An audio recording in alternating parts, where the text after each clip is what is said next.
আমি একজনকে ওয়াদা দিছি আমার ভোটটা আমি দিব না। আমি একজনকে ওয়াদা দিছি আমার ভোটটা আমি দিব না। মানুষ মুমিনের ওয়াদা, তার কাছে ওয়াদা করে ওয়াদা পুরো করাটা কি কর্তব্য, এটা ইমানি দায়িত্ব। আচ্ছা, আমি একটা কথা জিজ্ঞাসা করি যে আমি একটা কাজের ওয়াদা করতেছি, কাজটা ভালো না,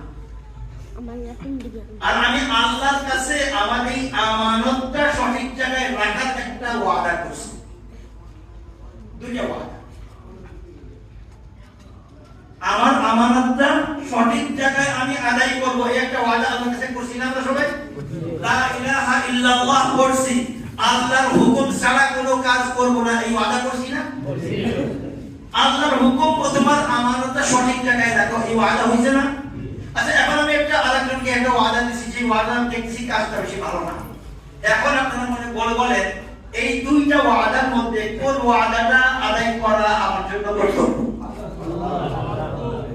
আমি এই কথাটুকু আপনাদের কাছে পৌঁছানোর জন্য এই কথা আমার স্মরণ পড়লো যে আমি একজনের অনেকে বলে যে আমি একজনকে ওয়াদা দিয়ে দিছি, আমার তো সর্বপ্রথম ওয়াদা আল্লাহর কাছে।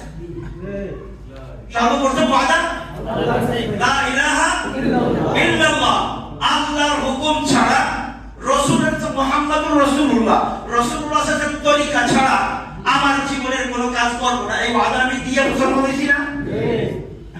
আমার এই আমানত যদি আমি অযোগ্য পাত্রে দেই, আসি ওয়াদা করছি, এখন এই বাকি বিচার আপনাদের কাছে আমি ছেড়ে দিলাম। জাযাকুমুল্লাহ।